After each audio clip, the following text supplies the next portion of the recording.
কিয়ামতের সময় আল্লাহ তাআলা মালাকুল মাউতকে বলবেন, সবার রূহ কবজ করে ফেলো, সবার, কেউ থাকবে না, সবার রূহ কবজ হয়ে যাবে। আল্লাহ মালাকুল মাউতকে বলবেন, মালাকুল মাউত কি অবস্থা? বলবে সব শেষ।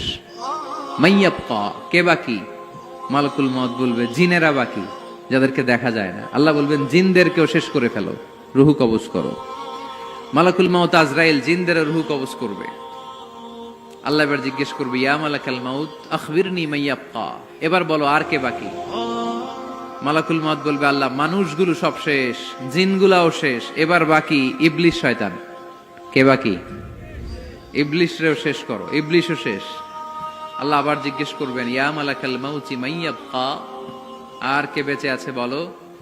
মালাকুল মাউত বলবে, আল্লাহ আপনার কথা অনুযায়ী পৃথিবীর সব মানুষের রূহ কবজ করলাম, সব জিনদের রূহ কবজ করলাম, ইবলিসের রূহ কবজ করলাম, এখন আছে শুধু